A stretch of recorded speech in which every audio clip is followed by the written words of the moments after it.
شروع کرتا ہوں اللہ کے نام سے جو بڑا مہربان اور نہایت رحم کرنے والا ہے۔ حضرت ابو سعید رضی اللہ تعالی عنہ بیان کرتے ہیں، رسول اللہ صلی اللہ علیہ وآلہ وسلم نے فرمایا، روز قیامت نوح علیہ السلام کو لایا جائے گا تو ان سے کہا جائے گا کہ آپ نے اللہ تعالیٰ کے احکامات و تعلیمات پہنچا دیے تھے؟ وہ کہیں گے جی ہاں میرے پروردگار۔ ان کی امت سے پوچھا جائے گا کیا انہوں نے تمہیں اللہ تعالیٰ کے احکامات پہنچا دیے تھے؟ وہ کہیں گے ہمارے پاس تو کوئی ڈرانے آگاہ کرنے والا آیا ہی نہیں۔ ان سے کہا جائے گا آپ کا گواہ کون ہے؟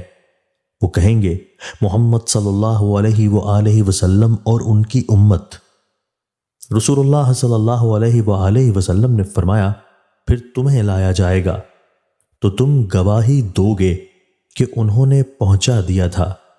پھر رسول اللہ صلی اللہ علیہ وآلہ وسلم نے یہ آیت تلاوت فرمائی، ہم نے اسی طرح تمہیں امت وسط بنایا تاکہ تم لوگوں پر گواہ ہو اور رسول اللہ تم پر گواہ ہو۔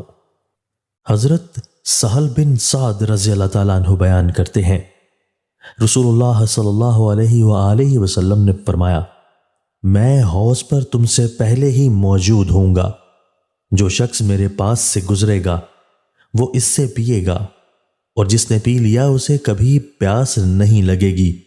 کچھ لوگ میرے پاس آئیں گے، میں انہیں پہچانتا ہوں گا اور وہ مجھے پہچانتے ہوں گے۔ پھر میرے اور ان کے درمیان رکاوٹ کھڑی کر دی جائے گی، میں کہوں گا یہ تو مجھ سے ہیں، میرے امتی ہیں۔ مجھے کہا جائے گا آپ نہیں جانتے کہ انہوں نے آپ کے بعد دین میں کیا کیا نئے کام ایجاد کر لیے تھے۔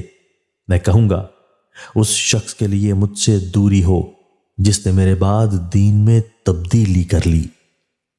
دوستو، اللہ تعالی ہمیں ان احادیث مبارکہ پر عمل کرنے اور اپنی زندگیوں کو سنوارنے کی توفیق عطا فرمائے۔